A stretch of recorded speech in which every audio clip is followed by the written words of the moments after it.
Сайн байцгаана уу? Та бүхэнд энэ өдрийн мэндийг хүргэе. За өнөөдөр хэдүүлээ Milwaukee брэндийн металлын өрөө буюу төмрийн өрөөг туршиж үзчихье. За энэ өрөөний маань давуу тал нь юу вэ гэхээр хэдүүлээ дастагчаар одоо юм дастахад бол төмөр буюу төмрийн орчмооч үсрэх юм уу нүд рүү орох аюултай байдаг. Энэ маань болохоор төмөр дастахад хог нь дотроо ордог. Энэ дотроо бол хог нь ороод ямар нэгэн үрц үсрээ нүд ам руу орох юм уу тийм аюул багтаа гэсэн үг байгаа.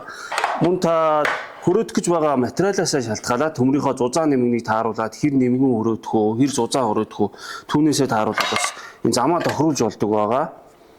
Энэ маань бас гохоо дараа та ажилуулж явах үед одоо ямар нэгэн алдаа гарах ч юм уу ингээд гарнаасаа шууд авахд бол шууд өөрөө тооромжлох бас системтэй шууд зогсох бас тийм системтэй байгаа. За хэдүүлээ энийг одоо ажилуулад юм хөрөөдөж үзцгээе.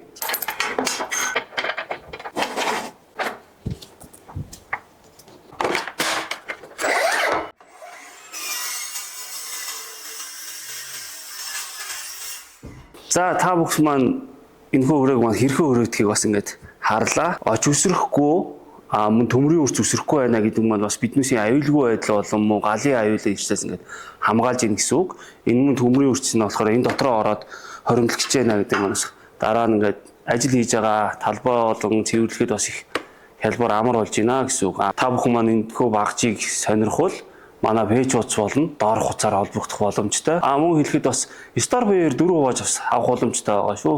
Баярлалаа та бүхэнд.